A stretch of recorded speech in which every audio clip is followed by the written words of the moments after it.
¿Necesitas ayuda legal?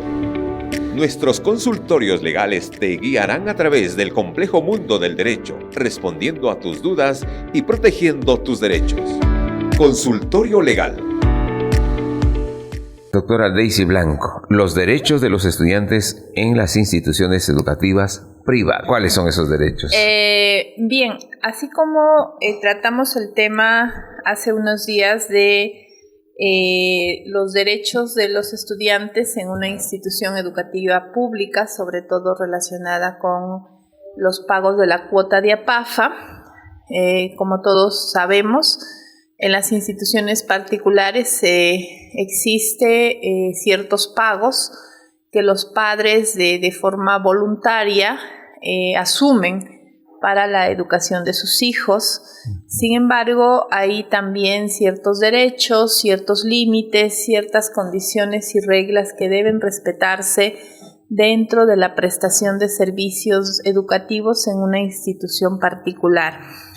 Por ejemplo, la ley nos dice que una institución educativa particular tiene el deber de informar de que exista transparencia respecto de las condiciones de su servicio, y esto es de que 30 días antes de que se inicie el año escolar, toda institución educativa debe de comunicar a los padres de familia las condiciones en las cuales se va a desarrollar el año escolar, sobre todo condiciones económicas.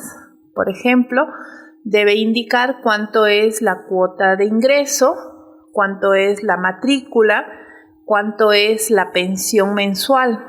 Estas reglas que pone la institución educativa antes de iniciar el año escolar son condiciones que una se deben comunicar y otra son información y datos que se deben respetar en todo el curso del año. Es decir, esos costos no se pueden modificar en cualquier mes o después de unos meses dentro del transcurso del año, salvo que así en el comunicado se indique. Pero si no se han indicado en el comunicado, se entiende que son condiciones para todo el año, el que va a empezar. Entonces, ese es un primer derecho y una obligación que tienen las instituciones privadas de informar a los padres de familia. Luego hay otro derecho que es el derecho que la pensión se debe de pagar de forma mes cumplido. No es una pensión adelantada, sino que es una pensión que se puede exigir después de la prestación del servicio dentro del mes en cual se brinda ese servicio. Ya, entonces aquí vamos a decir, esos derechos no pueden estar restringidos, no tiene que tener interrupciones, es decir, tiene que haber un proceso adecuado como corresponde. Así es, las condiciones tienen que estar claras, preestablecidas y no quedar a la voluntad del propietario o promotor de la institución educativa, porque si bien es cierto hay pagos que realizar, pero esos pagos no pueden ser modificados a voluntad de la entidad que presta el servicio. Otro derecho también que se tiene, por ejemplo, es que se tiene que pagar una matrícula. No es como en las instituciones públicas, como decíamos, que la matrícula es automática, que los padres no tienen que ir a ratificar o a matricular por cada año a sus hijos. En las instituciones particulares sí hay la necesidad de matricular a su hijo o hija. De no hacerlo, se entiende que ese niño, niña o adolescente no podrá iniciar como alumno de esa institución educativa.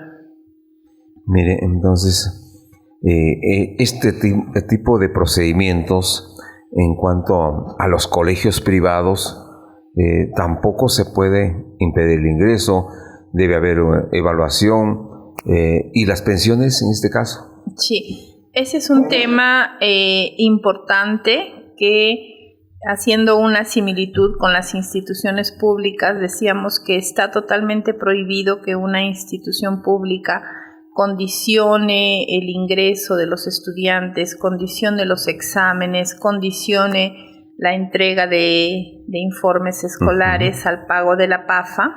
Lo mismo sucede en las instituciones particulares. Está totalmente prohibido condicionar el ingreso del estudiante, por ejemplo, al pago de cuotas mensuales, o prohibido de no hacerle partícipe de los exámenes o evaluaciones, por lo que sus papás, por ejemplo, tengan cuotas pendientes, o no entregarles el reporte de notas. Entonces, eso está totalmente prohibido.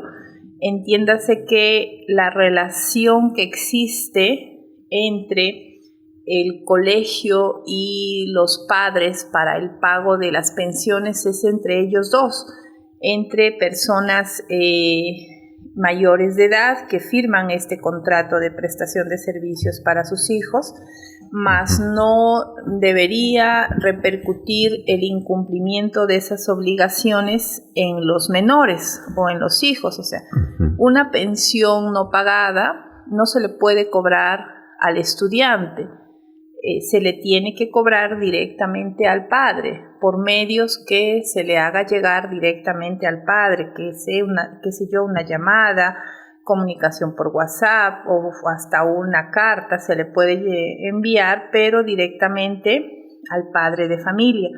No es permitido, como ya lo indicamos, que esa falta de pago se cobre directamente al estudiante o se asuma conductas de sanciones al estudiante, como no ingreso, como no evaluaciones, como retirarlo del aula. Entonces, todas esas conductas son conductas no permitidas. Bien, doctora Daisy Blanco. Ahora, ya en el trato que deben tener los estudiantes, las facilidades, los temas que le corresponde en esta situación de los derechos que usted hoy nos habla de los estudiantes en las instituciones privadas, ¿se cumplen, no se cumplen? ¿Ha percibido usted? Este tema de repente de asumir responsabilidad o de hacer asumir responsabilidades directas a los estudiantes, en algunas ocasiones se pueden dar, por ejemplo, indicándole al estudiante, hazle recordar a tu papá que está debiendo, o situaciones como estas es posible que sí se den dentro de las instituciones particulares. Otro punto que quisiéramos también indicar, si bien es cierto no se observa mucho dentro de nuestro entorno, pero es el relacionado con que para el ingreso a instituciones particulares no se debe de acostumbrar un examen de admisión, es decir, que se establezca como condición para ingresar a una institución particular rendir un examen de admisión para de alguna forma calificar si el estudiante cuenta con ciertas habilidades para ser parte de esa institución educativa. Toda evaluación que indique una calificación de inicio está totalmente prohibida, es decir, no se puede haber exámenes de admisión a instituciones privadas de educación básica. De repente ya en instituciones particulares de educación superior sí podemos ver los exámenes de admisión a las universidades, que está permitido, pero en el nivel básico, entiéndase inicial, primaria, secundaria, no puede haber un examen de admisión para ver qué estudiante elige o no la institución educativa, es decir, el derecho a la educación en una institución particular, en la educación básica debe ser un derecho general para todo estudiante que quiera cursar sus estudios en esta institución particular. Bien, la doctora Daisy Blanco nos está hablando sobre estos derechos de los estudiantes en las escuelas privadas, en las instituciones educativas. Pues nos hemos hablado ahí sobre todo de los procedimientos, cómo manejar, también tomar en cuenta lo que corresponde a cada uno de los estudiantes y sobre todo a los papás, porque hay un derecho de por medio, vamos a decir, ¿no? Que el papá, la mamá o quien está a cargo o el apoderado, pues va a hacer un pago porque corresponde a la enseñanza, pero de ello también porque hay colegios que a veces obligan al papá, a la mamá o a quien sea, o sea, comprar los bienes, comprar el uniforme, comprar los libros, comprar el material de lo que sea, es una obligación.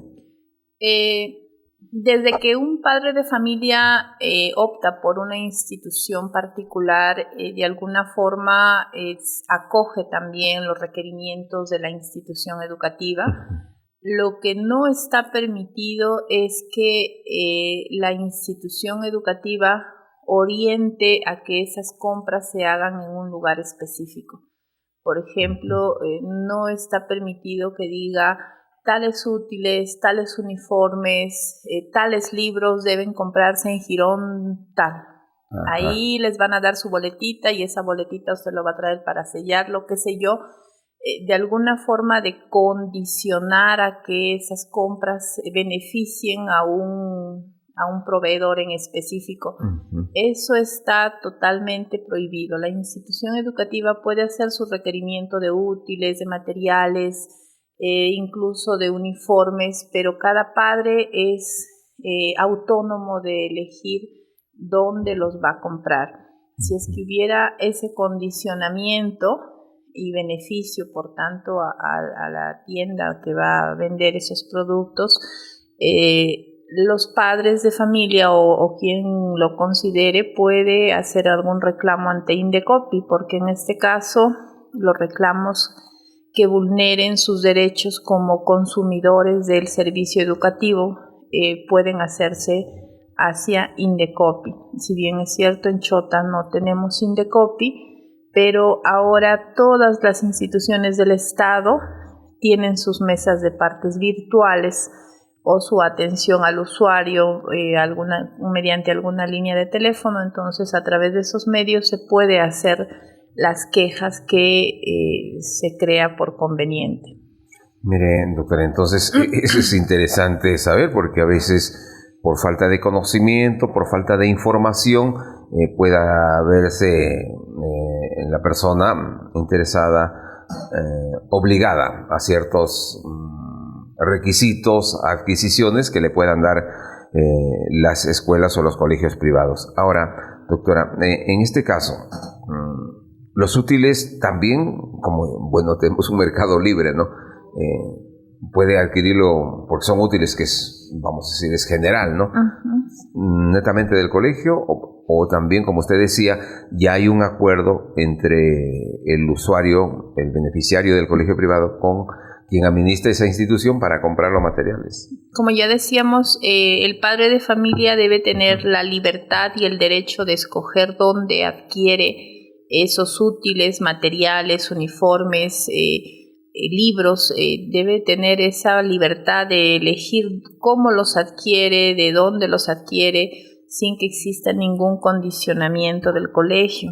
A veces también la lista de materiales y de útiles es muy larga, que no todo se va a utilizar de inicio de año escolar. Entonces la institución educativa tampoco puede condicionar y decir todos los útiles y materiales deben estar desde tal día, sino que debes tener la flexibilidad de permitir que esos útiles se vayan comprando de acuerdo a la utilidad que se le va a dar. No puede condicionarse la totalidad al inicio del año escolar.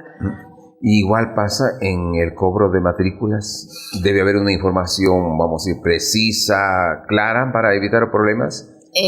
Sí, las condiciones económicas, ya decíamos que se tiene que comunicar 30 días antes del inicio del año escolar, indicando los montos, las fechas de pago, las condiciones de pago y que esas condiciones que se publican a inicio de año no pueden ser modificadas dentro del curso de año. Es decir, dentro del curso de año no puede haber un incremento, por ejemplo, de cuotas mensuales, salvo que a inicio de año se haya indicado: a partir del 6º mes la cuota mensual se incrementará en tanto. Si es que así se hubiera establecido en el comunicado de la institución educativa, es válido que se pueda incrementar, pero si no ha habido ese tipo de salvedades, se entiende que la información brindada a inicio de año escolar es válida para todo el año escolar en cuanto a condiciones económicas. Y aquí, es decir, uno también va conociendo, va sabiendo la política administrativa, ¿no?, de cada colegio, de cada escuela particular, porque inclusive puede haber deudas, o sea, no se pague la mensualidad o alguna u otra cuota que contempla el colegio, pues inclusive pueden negarlo algún acceso a sus certificados en caso esté terminando la secundaria, por ejemplo, o la primaria. El incumplimiento de cuotas por parte de los padres no puede dar lugar, por ejemplo, a no permitir el ingreso al estudiante, a no permitirle rendir los exámenes, a no darle sus informes trimestrales, qué sé yo. Eso está totalmente prohibido. Sin embargo, los certificados de estudios, si es que la institución educativa en el contrato que firmara con el padre colocara de que la emisión de certificados de estudios está condicionada a que el padre se encuentre al día en sus pagos mensuales, entonces será válido que se respete ese acuerdo si previamente se estableció con el padre de familia, es decir, si se le comunicó, incluso si se hizo firmar, porque es un contrato que existe de prestación de servicios educativos entre los padres y las instituciones educativas. Entonces, si en el contrato se puso que el requisito para emitir los certificados de estudio es que el padre pague todos los derechos que esté adeudando, entonces se puede validar ese acuerdo. Sin embargo, el no expedir los certificados de estudios no significa que la institución educativa no suba al sistema toda la información del estudiante.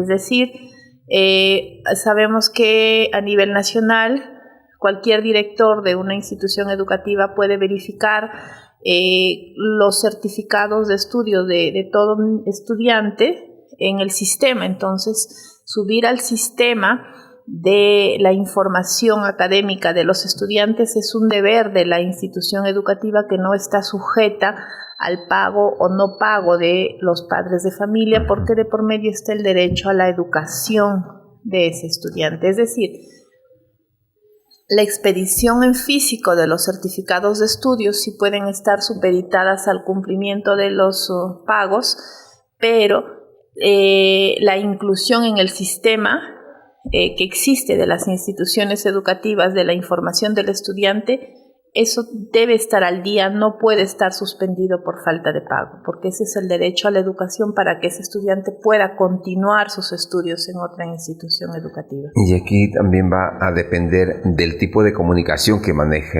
la institución educativa, ¿no? Para que el padre de familia prevea en el sentido, por ejemplo, como por A o B se le presentó problemas económicos, pues tiene que tener, y se dice, pues voy a retirar mi hijo o mi hija a otro, pues tiene que tener una información precisa cuánto tiempo debe, porque tiene que pagar de todas maneras, ¿no? Sí, porque son derechos. Las instituciones educativas deben tener las reglas bien claras y los padres también deben conocer esas reglas. Las condiciones en las cuales aceptan que sus niños o adolescentes inicien una educación particular deben estar claras para que ambos sepan a qué ajustarse dentro del desarrollo de esa prestación de servicios. Por ejemplo, en nuestro ámbito usted decía, no hay INDECOPI, alguna oficina. ¿A dónde recurre?